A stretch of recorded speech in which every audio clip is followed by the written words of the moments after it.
කීප දෙනෙක් මහලා තිබු ෆොටෝග්‍රැෆි පටන් ගන්න කියලා කියන නැත්නම් ෆොටෝග්‍රැෆි කරගෙන යන කෙනෙක් කොහොමද ඒගොල්ලන්ගේ ප්‍රයිස් එකක් මිලක් තීරණය කරන්නේ ඒගොල්ලෝ කරන දේවල් වලට. ඉතින් මම හිතුවා ඒ කියන්නේ එකිනෙකාට අදාළව කාරණේ කියන්න කලින් මම ඒක වෙනමත් කලින් පැහැදිලි කරලා ඉතින් මම කරන විදිය පැහැදිලි කරලා ඉතින් මම මේ වීඩියෝ අන්තිමටත් ඒක පැහැදිලි කරන්නම්. මම ඊට කලින් හිතුවා අපිට ප්‍රයිස් එකක් තීරණය කරන්න පාවිච්චි කරන ස්ට්‍රැටජිස්. ඒ කියන්නේ දැන් මේක අපිම හැමදේම ගන්න අවශ්‍ය නැහැනේ.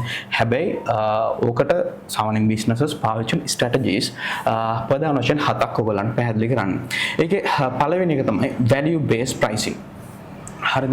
value based pricing කියලා කියන්නේ කස්ටමර්ස්ලා ඕගොල්ලන්ගේ කියන්නේ මේක ගණී කියලා හිතන ගාන. ඒ කියන්නේ අපි මේකට දෙන්න පුළුවන් වටිනාකම් වගේ ගත්තා value based pricing ඊට competitive pricing. ඒ කියන්නේ අපි වටේ ඉන්න අපේ අනිත් තරංකාරී කට්ටියගේ cost එක match කරන competitive fight කරන price එක. ඊට පස්සේ price skimming කියලා කියන්නේ අපි ගොඩක් වෙලාට පාවිච්චි කරන්න පුළුවන් මෙතඩ මම මේ කියන්නේ ෆොටෝග්‍රැෆර් කෙනෙක්ට ඩිරෙක්ට්ලි පාවිච්චි කරන්න පුළුවන් අවස්ථා. ඒ කියන්නේ ඒවම නෙමෙයි බට් මම මේකේ ඕවරෝල් knowledge එක තමයි කට්ටියට දෙන්න හදන්නේ price skimming. ඒ කියන්නේ අපිට පුළුවන් මොකක් හරි offer එකක් හරි මොකක් හරි special product එකක් මුලින් මේක high price එකකින් තියලා ඊට පස්සේ ඒකේ price එක drop කරන්න. එහෙම නැත්නම් අපි ඒකට කියනවා price skimming කියලා. ඊට පස්සේ අපිට පුළුවන් cost plus pricing. කියන්නේ අපේ cost එකට අපේ profit margin එක add කරනවා. 20 වෙන්න පුළුවන් 40 වෙන්න පුළුවන් අපිට කැමති profit margin එක add කරනවා. ඊට පස්සේ අපිට පුළුවන් penetrate pricing. ඒ කියන්නේ penetrate කියලා කියන්නේ අපි ගාන ගොඩක් අඩුවෙන් දානවා customer attraction එක වැඩි කරගන්න. කියන්නේ කටක් දෙන්න බැරි කියන්නේ කට්ටි wow මේක ගාන මාරු කියන මට්ටමේ price එකකට අපි ඉස්සෙල්ලාම offer කරනවා. so ඒක තමයි penetration pricing කියලා කියන්නේ. නැත්නම් මේක අපිට සමහර තැනකදී කියන්න පුළුවන් අනිත් කටට පොඩක් අඩුවෙන් පොඩ්ඩක් ගොඩක් ඒ කියන්නේ අර එකයි පාවිච්චි කරන විදිය වුණ අපිට මේක යූස් කරන්න පුළුවන්. ඊට පස්සේ අපිට පුළුවන් economy pricing. ඒ කියන්නේ economy pricing කියලා කියන්නේ අපි ගොඩක් වෙලාවට base package එකක්. ඒ කියන්නේ අපි ගොඩක් basic package එකක් create කරන very low option එකක් විදියට.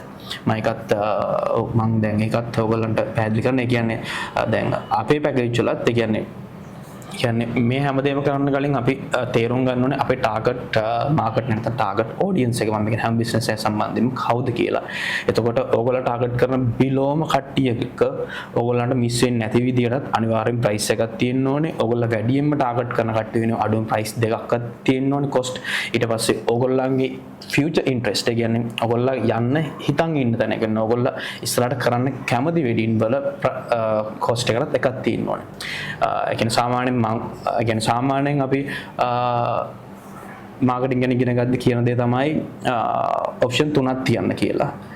හැබැයි මම with experience මම ඉගෙන ගන්න දන්නේ මට ඔප්ෂන් තුනක් මදි.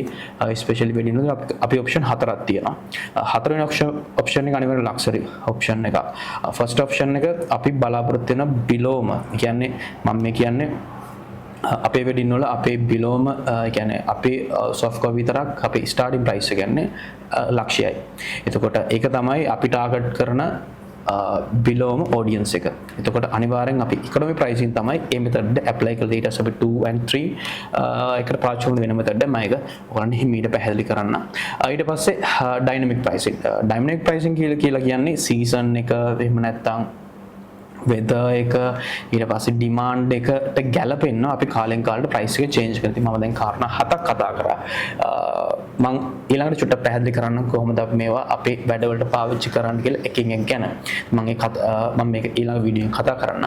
එතකොට මම මෙතනදී ඔයගොල්ලන්ට පැහැදිලි කරපු price strategies 7 තමයි value based pricing, competitive pricing, price skimming, ඊට පස්සේ cost plus pricing, ඊට පස්සේ penetration pricing, ඊට පස්සේ economy pricing, අන්තිම එක dynamic pricing.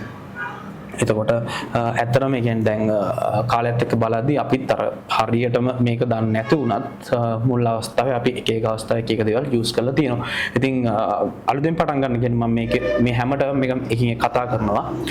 අලුතෙන් පටන් ගන්න කෙනෙක්ට පුළුවන් මේකේ ලේසිම අවස්ථාව ඕගොල්ලන් පුළුවන් comparative pricing වලට යන්න. කියන්නේ ඕගොල්ලෝ වගේ ඔයගොල්ලෝ හිතන මට්ටමේ ලෙවල් එකේ කෙනෙක් කීයද ඔෆර් කරන්නේ ඒකට ෆයිට් කරන්න. උදාහරණයක් වශයෙන් කවුරු හරි රුපියල් 30000ට නමක් කරගත් දෙන්නේ ඔයාලට පුළුවන් ඔයාගේ ප්‍රයිස් රේන්ජ් එක 28000 ඉඳලා 32000 අතර රේන්ජ් එකේ තියාගන්න. කියන්නේ ෆයිට් කරන්න.